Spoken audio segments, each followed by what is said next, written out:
भारतीयों के लिए यह एडवाइजरी जारी की गई है। ईरान की यात्रा करने से बचने की सलाह दी गई है। ईरान में भारतीय दूतावास की एडवाइजरी है, जहां कहा गया है कि जल्द ही ईरान छोड़ दें भारतीय नागरिक। ईरान में बढ़ते हुए तनाव के बाद यह फैसला लिया गया। जिस तरीके के हालात बने हुए हैं ईरान में, कभी भी कुछ भी हो सकता है। ऐसे में जो हिंसक प्रदर्शन वहां हो रहे हैं, भारत सरकार इसको लेकर गंभीर है और नागरिकों के लिए एडवाइजरी जारी कर दी गई है। इसमें कहा गया है कि जो भी भारतीय नागरिक, चाहे वो छात्र हो, तीर्थयात्री हो, व्यापारी हो, पर्यटक हो, जो भी इस वक्त ईरान में हैं, वो संभल जाएं, जल्द से जल्द वहां से निकल जाएं। अगर अभी नहीं निकल पा रहे तो सतर्क रहें, सावधान रहें।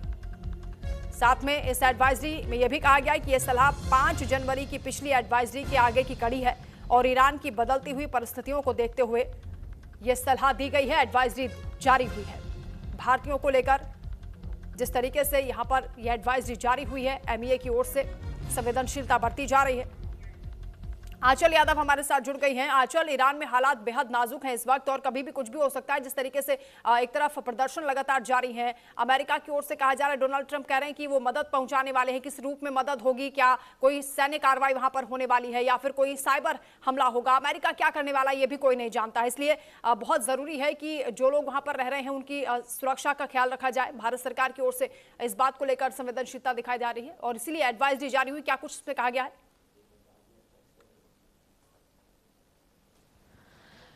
बिल्कुल, देखिए, ईरान के बिगड़ते हुए हालात के बाद से भारत सरकार काफ़ी ज़्यादा सजग नज़र आ रही है और भारत सरकार ने ये एडवाइजरी जारी की थी कि किसी भी हाल में आप कैसे भी करके ईरान से आप लोग भारत वापस आइए और आप अपना ख्याल रखिए। कई वीडियोस भी आ रहे हैं जिसमें भारतीयों के, जिसमें ये कहा जा रहा है कि हम सुरक्षित हैं, प्रदर्शन लगातार हो रहे हैं, कर्फ्यू जैसी स्थिति बनी हुई है। लेकिन जिस वक्त प्रदर्शन होता है, कर्फ्यू लगता है, लोगों को बाहर जाने से मना किया जा रहा है। हालांकि देखिए, लगातार हालात अभी वैसे ही बने हुए हैं क्योंकि उसमें कोई सुधार नहीं है, क्योंकि ईरान की जो जनता है वो आर्थिक मंदी, जिस तरीके से करेंसी उनकी डाउन हुई है डॉलर से, उसकी वजह से भी वो विरोध प्रदर्शन कर रहे हैं। इसके अलावा चाहे हम बिजली की बात करें, बेरोजगारी की, तमाम ऐसे इश्यूज रहे हैं पिछले काफ़ी समय से, जिसके खिलाफ में ईरान के लोग जो है वो प्रदर्शन कर रहे हैं सरकार के खिलाफ और कहीं ना कहीं देखिए सत्ता पलट वो करना चाहते हैं। और इस पूरे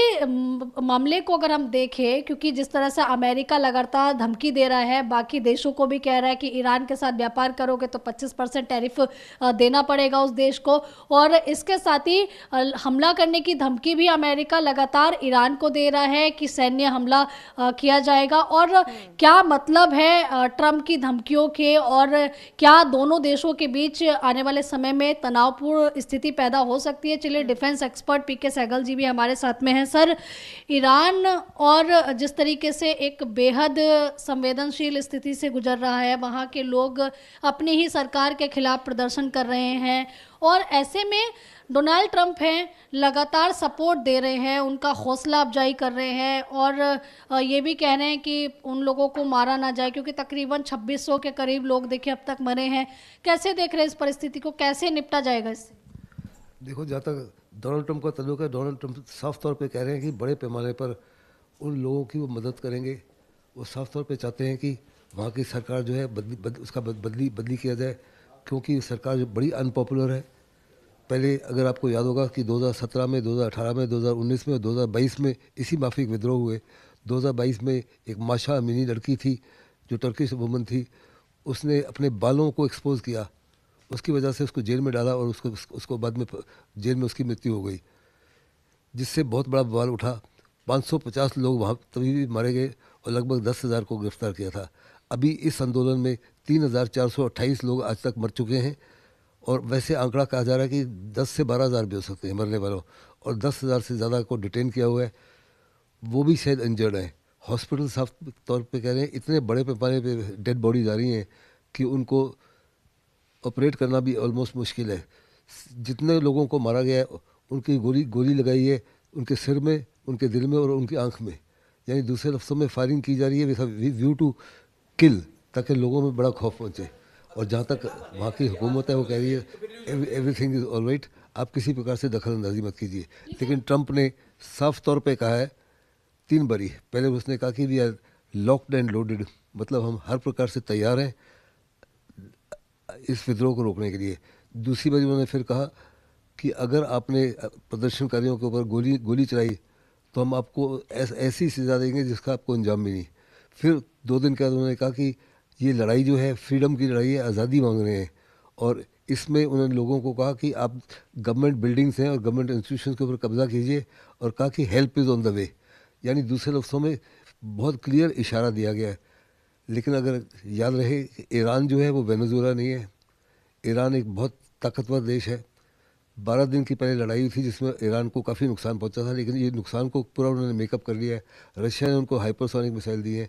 ईरान साफ तौर पे कह रहा है कि अगर अमेरिका ने हमला किया हमारे ऊपर और हम उसके जो 9 एयर बेसेस हैं मिडल ईस्ट में, उनके ऊपर हमला करेंगे। साथ ही साथ उन्होंने कहा हम स्ट्रेट ऑफ हॉर्मूज, जहाँ से 40 to 50% दुनिया का ऑयल एंड गैस जाता है, उसको ब्लॉक कर सकते हैं। तीसरा उन्होंने कहा हम हाइपरसोनिक की मिसाइल के माध्यम से जो अमेरिका का जमावड़ा है शिप्स का मिडल ईस्ट के पास में, मेडिटेरेनियन और रेड सी, उसको भी बर्बाद कर सकते हैं।